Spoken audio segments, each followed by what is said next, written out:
the repurposed ER-194 funds were used by LGUs to purchase relief food and medical supplies of testing kits and the establishment of COVID-19 testing labs. For example po, Batangas province alone received 530 million from ER-1-94. At mga halimbawa po, mahal na Pangulo, next slide please. Ito po ang ilang halimbawa po na pinagagamitan ng funds na ito. Katulad po sa Nabotas, nagtayo po ng Barangay NBPN, recently inaugurated its new isolation center para sa COVID-19 patients. Dito po naman po sa Santa Cruz, Davao del Sur, host community of Terma South Power Plant built its first isolation unit using these funds. At marami pa pong mga projects na katulad na ito na galing po sa ER-194. Siniguro din po ng DOE na patuloy ang operation ng power sector to provide much needed economic support during lockdowns. Narito po, next slide please, narito po ang mga halimbawa ng karagdagang ginawa ng DOE para naman mapanatili ang supply ng kuryente sa ating mga kababayan during the hard lockdown. Katulad po ng no disconnection policy, extended credit given to the consumers, and the business continuity program required from all installation to make sure that delivery of services is not interrupted in case of COVID infection in the installation. Next slide please. Hayaan niyo po ako ma-report ang ng budget ng DOE. Mr. President, ang DOE po ang isa sa may pinakamaliit na budget sa ating gobyerno. And the bulk of our budget goes to regular personal services and regular programs. DOE is basically a policy-making agency and we have no infrastructure projects. Ito po, ang next slide please. Ito po, can you return that to the previous slide? Yan po ang budget utilization ng Department of Energy during noong 2020 to 2022. Makikita niyo po, in 2020, 92% of our budget was used for regular programs such as sa mga sweldo ng empleyado, operating expenses, capital expenditures, pati na ang COVID expenses ng kagawaran. At kagaya po ng nasabi ko earlier, nagbalik po kami ng 212 billion pesos sa national government for its COVID response project. Sa 2021 and 2022, 68% and 62% are allocated for regular programs while the balance is for projects to promote identified projects of DOE like nuclear energy efficiency, electrification of unviable areas, renewable energy studies, and the like. As mentioned earlier, wala po kaming infrastructure projects. Dito po nagtatapos ang aming presentasyon. At bilang pangwakas, maraming salamat po, Mr. President, sa suporta na binigay ninyo po sa akin at sa DOE para may sakatuparan ang mga mahalagang bagay para sa energy industry, kagaya nga po ng nasabi ko, una, sapat na supply ng kuryente ngayon. Pangalawa, karagdagang kapasidad ng kuryente para tugunan ang pangangailangan ng ating ekonomiya ang pangkinabukasan. At pangatlo, sa pangkalahatan, Mr. President, ang presyo ng ating kuryente ay nakikita na nating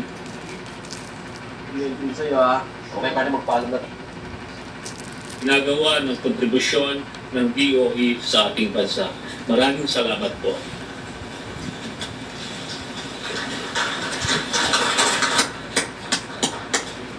Maraming salamat, Secretary Jose, for a good presentation of actually what is happening in your department.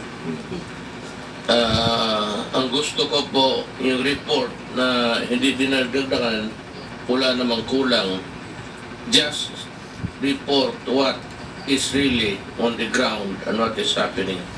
And I commend you for doing it sa presentation ngayong gabi. Now,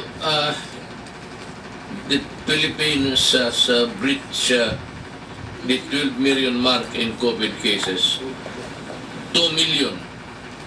2 million mark. Kaya,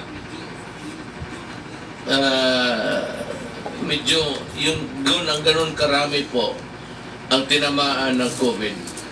However, ang konsuelo natin is that 1.8 million of these have recovered. So meron na lang 200 na wala. And that is a very good reflection of what our health people are doing. And I would like also to commend Secretary Doki for that. On the updates of the vaccine administered and arrivals, on the brighter side, we now have more than 33 million vaccine doses administered, 14 million of which have completed their 2 doses. So, we have administered or vaccinated 33 million, and yung 14 million yan, yung second dose nila, yung pangalawang jab na kailangan makompleto nila. On September, we're expecting vaccines to arrive at around 25 million ang dadating. Yan ang ating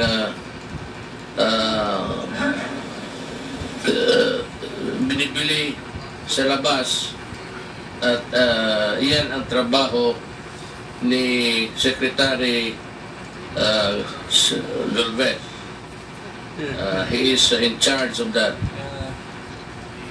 Alam mo, ang vaccination is really what we can offer you to fight COVID. Walang iba.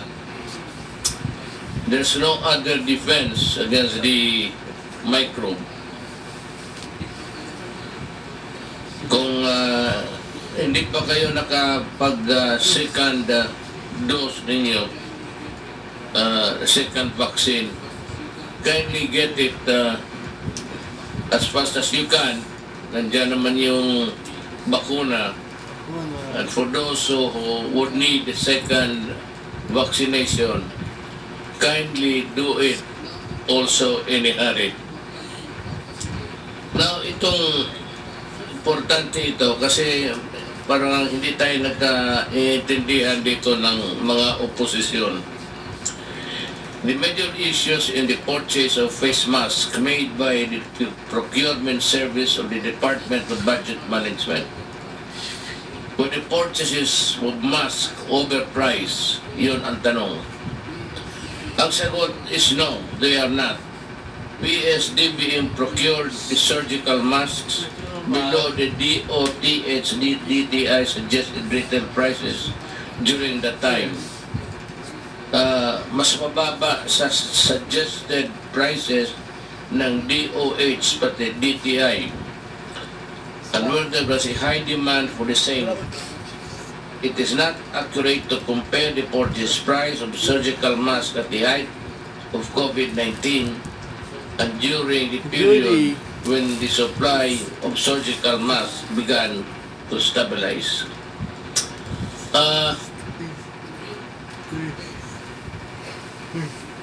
If you compare the prices of the masks and the PPEs, personal protection equipment, ikumparar mo yan ngayon, noon, tapos sabihin mo isang presyo lang gusto mo, at the height of the pandemic when it began, we had nothing. Wala tayo. Kaya we had to look for the gadgets, the PPEs and the masks wherever we can. And there was no supply kasi bigla ang putok ng pandemic. That is why every country then was also in a hurry, in quandary as a matter of fact, where to get the PPEs and the face masks. So ang presyo na yon mataas. Kasi kung kukunti lang kasi ang supply, because manufacturers were just producing it at that time, mahal talaga. Kasi walang supply. So, agawan. So, balik tayo doon sa economic principle of, law of supply and demand. Pag maraming supply, mura. Pag walang supply, mahal kasi agawan. That is the same principle that applies in all commercial transactions, especially in the purchase of the surgical masks and the PPEs. Ito, kung pag-usapan natin ang purchase price ng surgical mask during the height of the COVID-19 pandemic and during the period when the supply of surgical masks began to stabilize, ang atin is about 7 something. Alam mo, sa totoo lang, yung bili natin sa lahat would amount to something like, I'd like to ask Secretary si Vince, paki-explain nga, kayo ang may alam nito. Kindly expound on this presyo, yung fluctuating, pati yung presyo at the beginning of the period of pandemic and the fluctuating prices, at ano yung bili noon ng previous administration. Unang-una po, Mr. President, noong pong time na yun, may Police Secretary Galvez, we were going around the hospitals because this was in the early part of the pandemic, February and March. And during this time, talaga pong walang PPEs ang ating mga ospital. At marami po sa ating mga doktor, ating mga nurse, kaya nagkakasakit. In fact, Sir Galvez can confirm this. I think in Metro Manila alone, there were, I think, about 37, close to 40 doctors who were actually in the ICU during this time. They were infected because obviously there were not enough PPEs. So kami po talaga ni Sec Chagi, nagkukumaho talaga. Nagmamahawa po kami sa mga both sa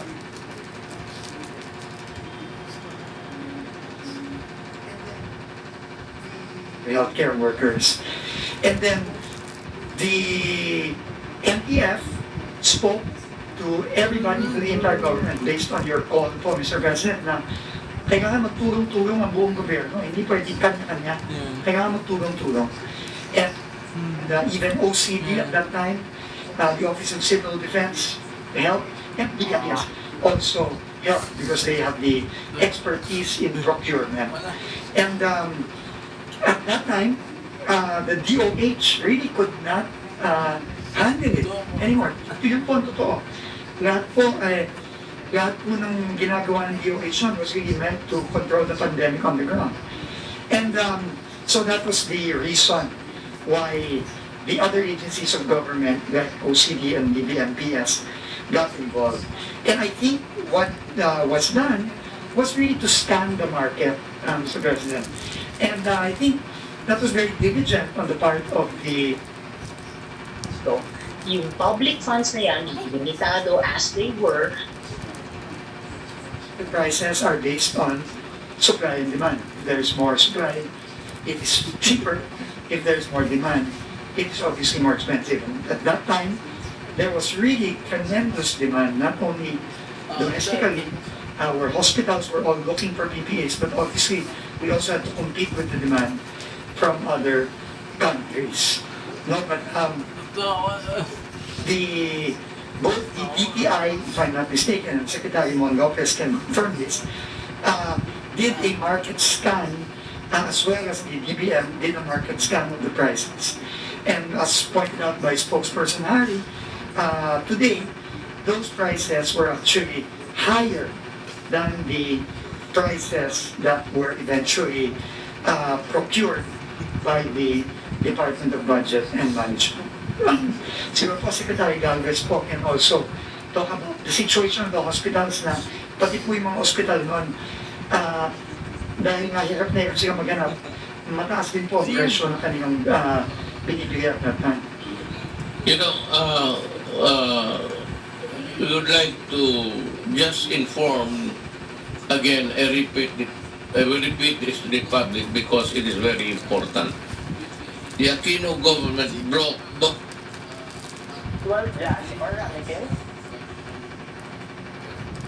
3,500 pesos.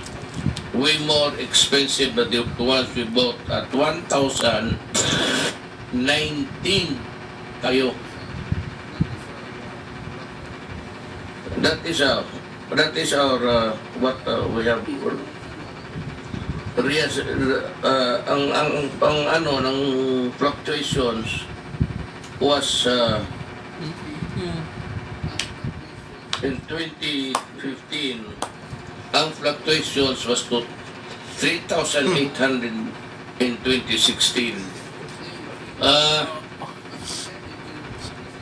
Ngayon makita natin, mas matayo dito yung nasa ano pala.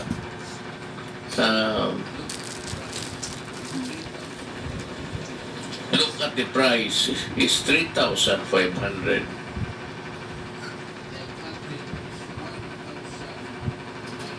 Yung atin is 1,900. So, sabihin nila, yun, 2014, wala pa mang pandemic noon. There was no pandemic yet. And yet, they bought PPE's equipment at 3,500 apiece. Tayo nung pandemic na at the start, we bought it at 1,900 lang. So, kung may mga fluctuations, umabot tayo ng ilang thousand konti, but ang kanila from 3,500 in 2015 to 3,800 in 2016. My fluctuation. I'd like to call on Secretary Galvez to expand on this. Yes, sir. Sa panahon po talaga na yun na talagang nagpukumahal po tayo, Mr. President, kasi po talagang binigay niyo pong instruction sa akin kasi talagang nakikita po natin sa news na marami ng mga magagaling na doktor sa heart center at saka sa ibang mga talagang mga magagaling po na mga level 3 hospitals na namamatay na. And during those times, marami po pong naka-intubate. And inano po niyo po sa akin na instruction sa akin bilang chief implementer, isolve po na problema yan within few days. Kaya po ang ginawa po namin talaga ay talagang nag-usap po kami ng PSDB at saka po ng OCD. Yung OCD po, concentrated po sila sa local manufacturing. At yung ano po, yung PSDBM, siya po ang in charge sa big volume na po natin. Kung ano po yung fluctuation, ay nagkakaroon po talaga ng fluctuation kasi yung cost of transportation, sinasama po diyan. At doon din po namin nakita talaga po na lahat po ng sources, even yung mga nagdo-donate po ng mga ating mga private sector, sa China rin po kumukuha, Mr. President. Marami po nga kaming alam ng mga ibang mga politicians na talagang mga hinirap pa yung C-130 natin, napunin yung order nila doon sa China. So, ang nagkakaroon po ng fluctuation dahil noong unang panahon, sir, tayo kumukuha. Pero kung sila na po ang nag-deliver, yung cost po ng, ng delivery, siyempre po mataas po yan. Parang yung vaccine din po, pagka po ang tayong kukuha dun sa manufacturer, may mababa po yun. Pero pagka once na sila na po ang magbibigay, mayroon po cost na mga more or less mga $1 po yan. Mga $1 na mahigit or even ano po. Kasi ang ginagawa po ng ng ating nag-supply, yung ating mga pipipo, Mr. President, inano po natin yun, binibigay po natin yun sa CIF dito po sa Manila, sa Port of Manila, sa Cebu, sa Cagayan de Oro, at saka po dito sa Davao. So ito po medyo tumaas po yung presyo because yung bag po na kanilang arkilahin, ibabayaran po ng supplier. Ang maganda po din po doon ang ating Mr. President is that yung ating mga produkto na hinihingi, hindi po natin binabayaran yan hanggat hindi po na-inspect. So ibig sabihin po talaga yung supplier po natin, siya ang gagastos ng lahat. Wala po tayong gastos. Babayaran lang po natin pagka po na-deliver na po dito. So, walang bayad until na-deliver, inspected and delivered. Deliver. Ayan ang yun ng atin. That is what we followed in these protocols of purchases made by government.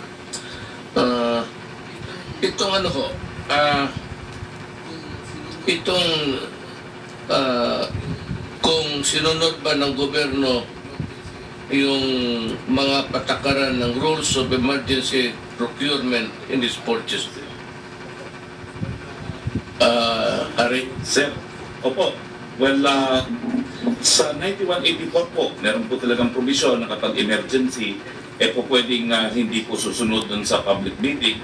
Pero nagkaroon po tayo ng lex specialist na tinatawag na yung Bayanihan 1 na binigyan po ang presidente ng kapangyarihan na bumili nang wala pong bidding. Pero maski wala na pong bidding, ang ginawa po ng PSDBM kumuha po sila ng mga price codes sa iba't ibang mga supplier. At doon po nila nakita na ang pinakamababa nga po ay 1,950 ang bid. At bagamat ang gusto initially ng supplier magkaroon ng 30% down, nag-insist po ang PSDBM dahil agawan nga po ng PPE sa mga panahon na yon na pinakamababa ng presyo ng 1,950 at babayaran lang yan kung nakarating na sa Pilipinas at pumasa sa testing. So, Mr. Mayor, meron po talagang 4 hanggang 5 codes ang PSDBM bago po niya kinontrata yung nanalo po sa hindi po bidding ang tawag doon, kung hindi yung sa mga price codes na sinabmit na pinakamababa. So, yung sinasabi po nila na marami raw defekto, na maliit lang daw po yung authorized capital stock at saka yung paid up at saka may criminal record ang mga stockholders. Well, unang-una po, ito po ay hindi dumaan sa 9184. So wala po talaga tayong 2-envelope system na yung una, titignan muna natin kung merong grounds for disqualification sa bidder bago bubuksan yung financial bid itself. Wala pong ganun. Hindi nga po obliged ang PSDBM na kumuha ng mga price codes, pero para nga po makakuha tayo ng pinakamagandang terms and condition, kumuha pa po ng price code. At yan nga po ang na-discover nila na ito ang pinakamababa. At wala naman pong wala pong danyos na maliit ang paid up kasi nga po hindi nabayaran kung hindi dumating. So kung talagang wala pong kakayahan ng kumpanyang yon, siya po nag-finance ng buong import. Hindi po yan dumaan na hindi po tayo nagbigay ng kahit anong down payment dyan. No? So ibig sabihin lang po niyan, baliwala yung maliit na paid up capital. Pero ulitin ko lang po, sinasabi ko po kasi ng isang senador na hindi rin nasunod yung RA 9184, talagang hindi po nasunod kasi pinasa naman po nila sa Kongreso mismo kasama ng Senado yung Bayanihan 1 na nagbibigay ng kapangyarihan na to do away with bidding under 9184 and to resort to expedited purchases. Thank you. Nauna ito pero sabihin ko na lang. Sabi ni Cardinal Sin nung buhay pa, if Satan appears to me and gives me money, I will accept the money and spend it all for the poor. it is not the practice of the church to ask donors where the donations come from. Our duty is to make sure that all donations go to the poor. The devil remains my enemy, but I will use his resources to feed the poor. Ganito yung sitwasyon natin na sabi ko nga sa una ko, get it whether you use itong bidding or not. But I'm sure I said there is a law na wag mo nang i-bidding, bilhin mo na kaagad. Kasi experience ko sa gobyerno, yung bidding matagal, umiikot pa ng ilang opisina, pati departamento. So that is what happened here. So pagtanungin ko si Secretary Galvez, the purchase must bought and delivered on time. Yes, sir. Actually, sir, napakabilis kasi unang-una nung kumpara nga sir ng ating mga healthcare workers kasi kailangan po natin talaga maano po yung maraming namamatay at na-infect na mga healthcare workers. At pumunta mismo ako sa mga hospital, tuwan-tuwa po sila. Ang ganda ng quality, magaan po sa katawan, hindi po sila pinapawisan. Kasi yung ibang po mga hazmat, napakabigat at saka napakainit. So yung pong yung aming pong tuwan-tuwa po ako sa personally, nakita ko po yung yung katuwaan nila na yung confidence nila na talagang pumunta doon sa mga COVID patients, tumaas po ang kanilang confidence. Because what people, doon po sa ating mga PPE, ay nato po sa quality. At saka marami pong director na na mga pumunta po sa akin, Mr. President. Sabi nila, sir, pwede bang sumama kami sa bidding nyo? Dahil kasi yung sa amin, umaabot po ng 2,000 at saka 3,000 yung aming pagbili ng PPE. Napakamura pala ng PPE nyo po. So yun po ang sinabi po sa amin ng mga director ng mga hospital na pinuntahan namin po dito sa Metro Manila. At ako po'y natuwa, Mr. President, dahil naibigay po natin kaagad at nasalba po natin ang buhay ng ating mga healthcare workers. Especially po yung mga specialist natin na karamihan po na mga namatay, yun po ang nakita po natin na talagang nung panahon na nabigay po natin kaagad po yun o yung PPE, ay nasalba po natin karamihan po yung mga ating mga espesyalista po na magagaling ng mga surgeon. Yun.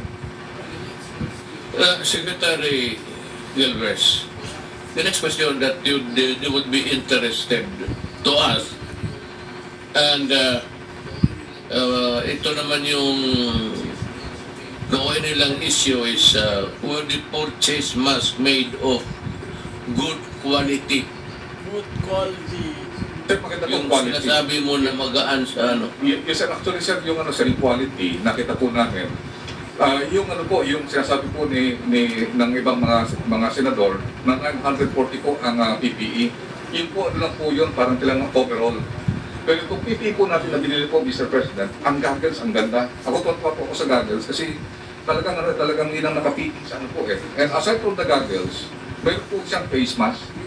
And at the same time, yung kanyang yung quality niya, mayroon po siya tinatawag na heat shield. Meaning yung takip, may takip. Yung mga locally made, sir, na without sa ibang nasa yun ang nakita namin na difference. Kaya they preferred yung binibili po ng gobyerno dahil gusto nga nila na yun po napakaganda sa katawan, at the same time they feel very protected po. So, would I be correct to say now that no public funds or payments were released until it was ascertained that the medical supplies were completely delivered and the same are compliant with the technical requirements as specified by the DOH or by other agencies that requested the purchase?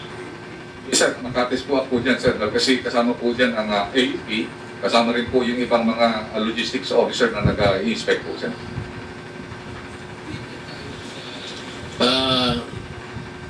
Dito tayo sa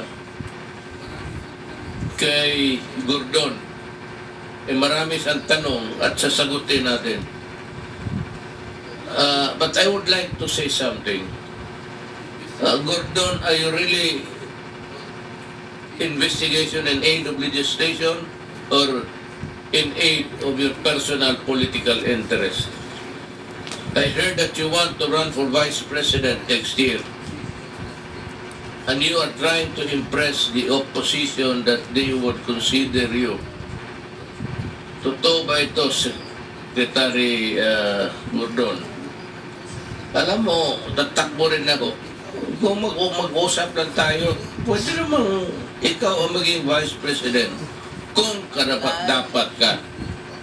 So, I would know if you talk to me about your political plans, lalo ng vice presidency. Ako naman nag-announce na. Kung interesado ka, magipag-usap ka. At tignan natin kung karapat-dapat ka ba. Ganito kasi ang problema ko kay Gordon eh. But having a senator at the helm, especially like you, even if the Supreme Court ruled that it is not against the Constitution if you hold the position of Red Cross, I think is unethical, and we have revealed why. Alam mo kasi,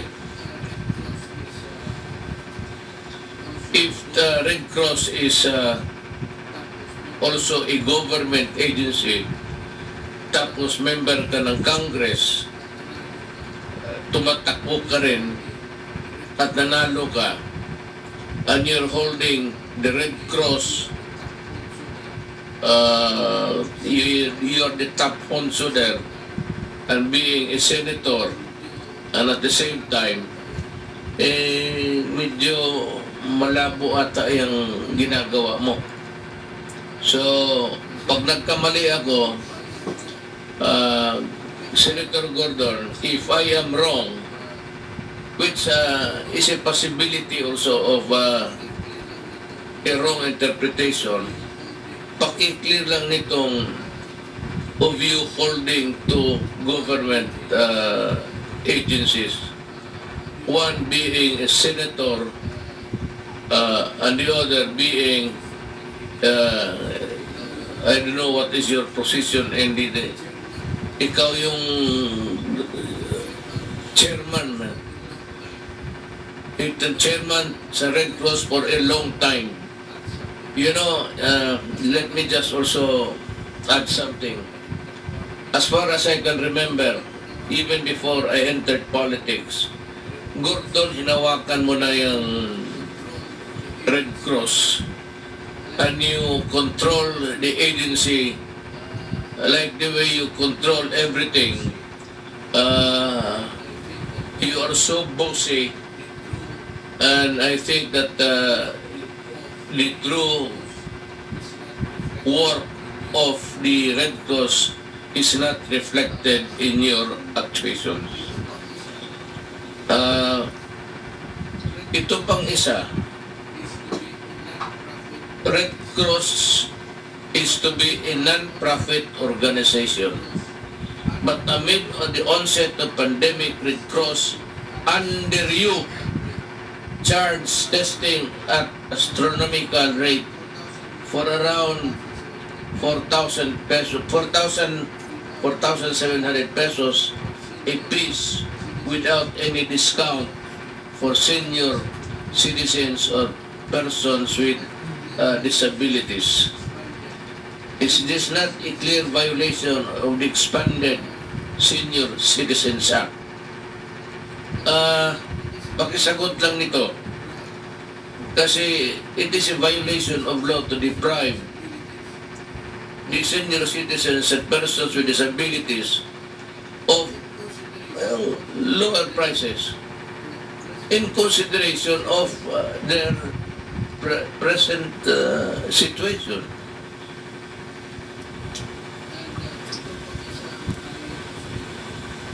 And ito pang isa ang ayaw ko sa iyo. At the time when we were busy testing everybody at humingi kami ng tulong sa inyo, Red Cross. Red Cross is supposed to be a humanitarian organization. But when government was struggling to source funds, you threatened to stop testing.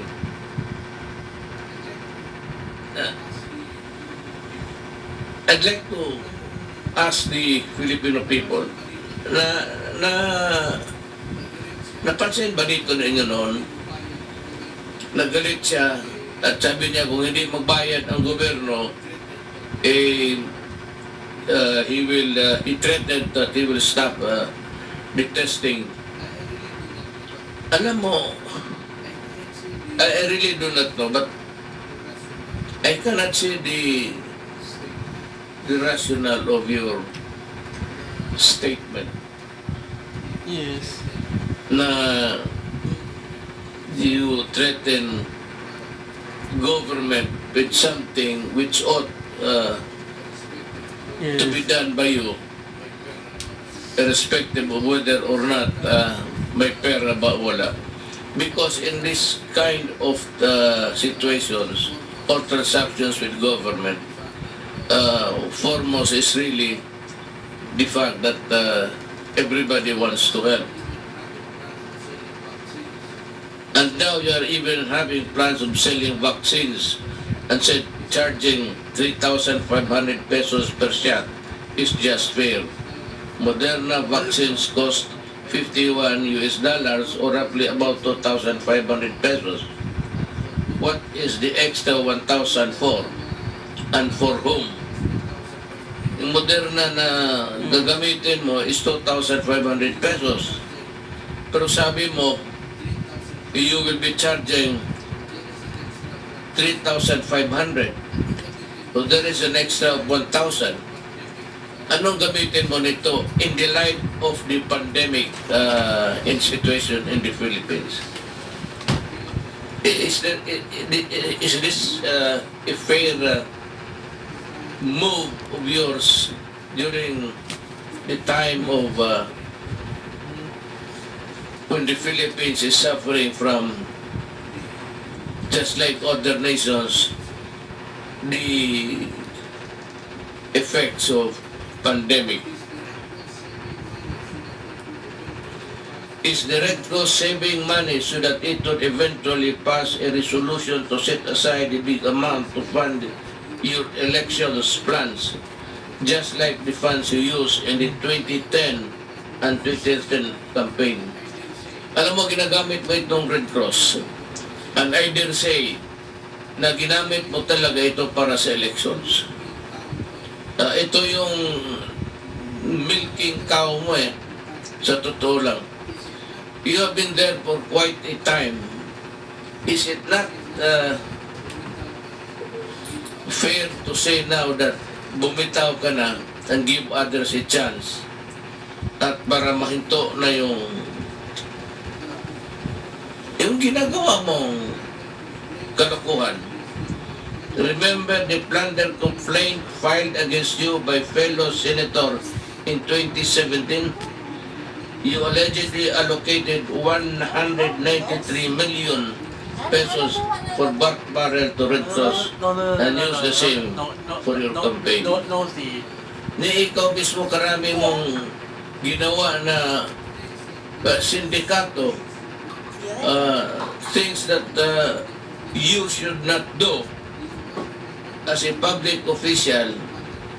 Yung 193 million pesos na pork barrel na ginamit mo, hindi mo nga masabi sa amin kung saan nalagay yun, totoo ba o hindi. How about the disallowances and charges in the SBMC's books of accounts when you were sitting as chairman? Is this amount of 140 million pesos? Is this the reason why you lobbied for certain individuals to be appointed to the SBMA so that you can protect your own interest? And when you said, hindi ako pumirma doon dahil ako dapat ayusin yan. So wala akong problema dyan. When you're referring to the MOA between the PhilHealth and the Philippine Red Cross, then somebody from the Senate should cite you for contempt. You have a copy of the MOMA, and it is there clearly. It bears your signature. You are lying to the truth before the public. Pakisagot lang nito. Sabi mo hindi ka pumirma. Ngayon pala it was signed by you. You know, it is good to be posturing as a clean and a good senator before the public. You always wanted to appear white and go around painting other people black. Alam mo, dali yan Gusto mo magmukha kang puti, piturahan mo lahat yung tao, katabi mo itim. Ang talaga ikaw yung maputi sa lahat. Yan ang totoo dyan. Pakisagot lang nito, because kailangan ito ng Pilipinas malaman. Nag-iimbestiga ka na wala namang batayan at yung kagaya nitong I'd like to address myself to everybody, to the senators especially. Yung unang sabi ko na complaint that unspent yung money ng DOH na binigay sa kanila. The DOH is planning so many things to fight the COVID. At bakit mo naman pakialaman na ito may pera dito, bakit hindi pa ito nagastos? Why are you trying to run the Department of Health with your investigation?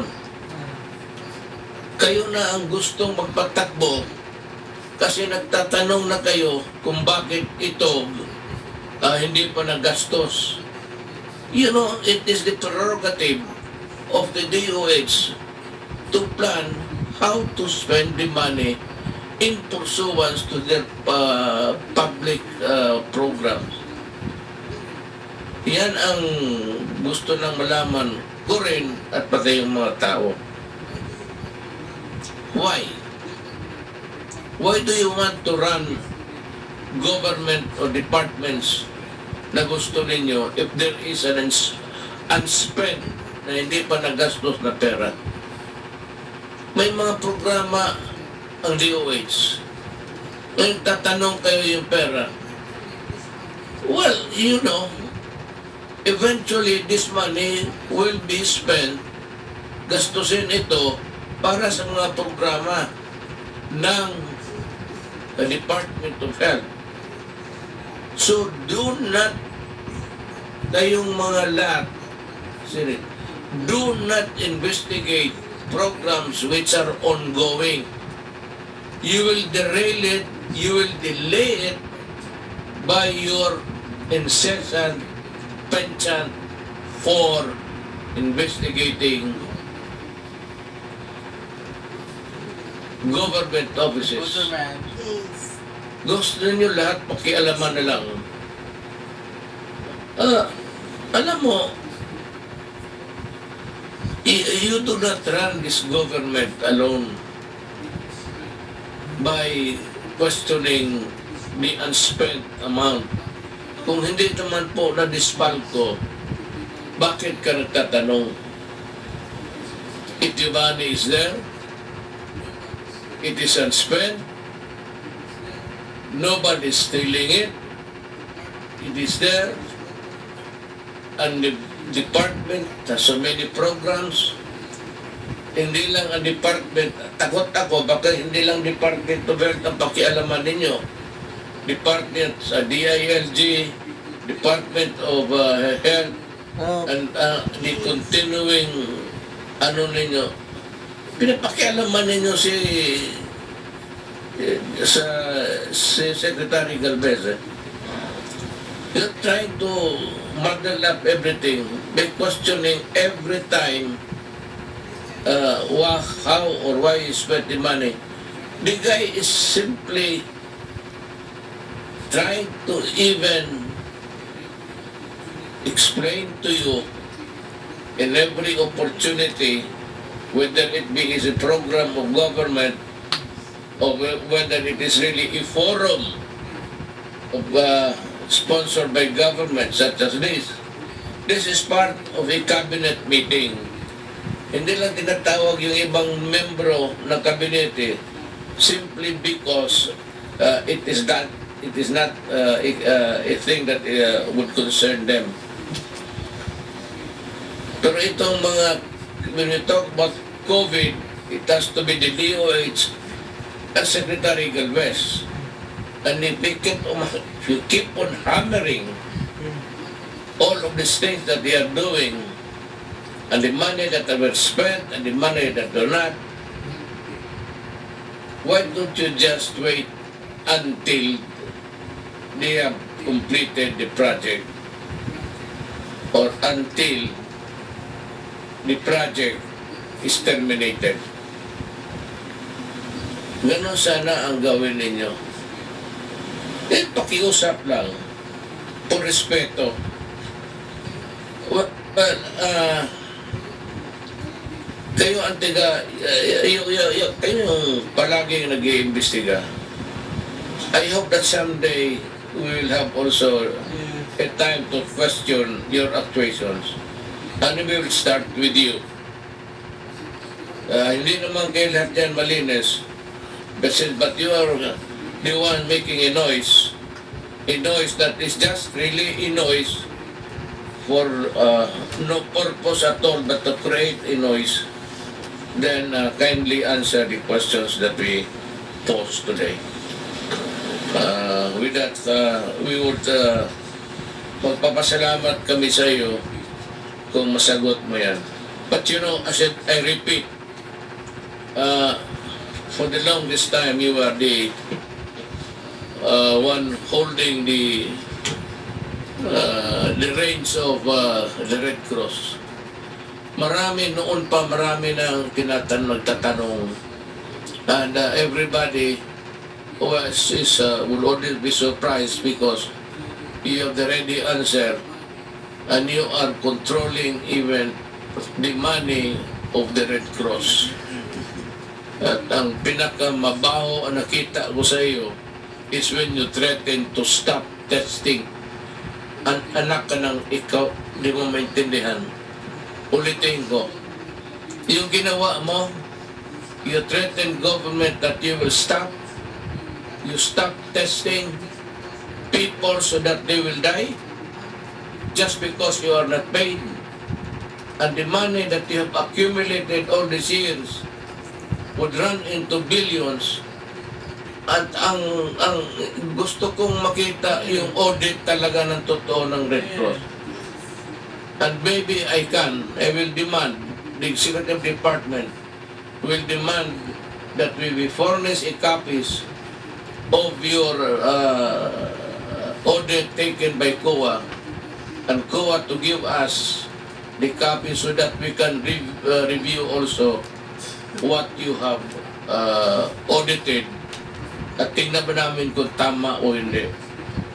Mas mabuti na yung ganon. Let us be open to everybody.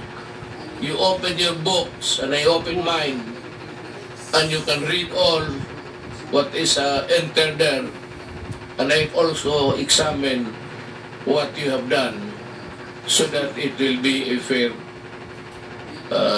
scheme for everybody. Yan lang ang gusto ko tanongin. Kasi ito si Gordon nagmamalinis Akala mo walang ginawang plenty. We will start also with your record as a public official. Plenty. Yung Red Cross na yan,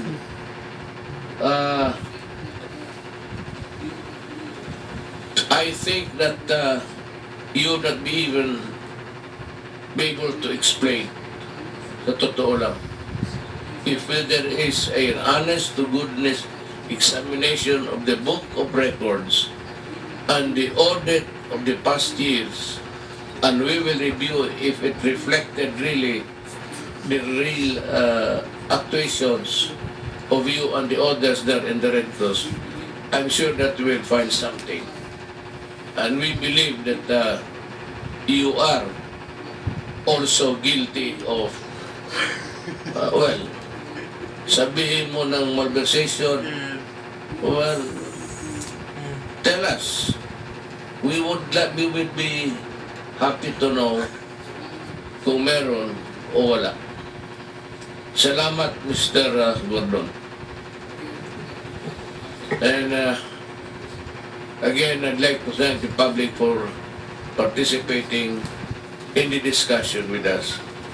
You listen to this because, alam mo, sa totoo lang, kung may tinuturo sila na isa, kaya si Gordon, magturo ng isang transaction, hindi naman niya sinasabi kung ilang transactions ang ginawa niya na mali. So, gano'n. Sauce for the gander, sauce for the goose. That's it. Mga kababayan ko, maraming salamat.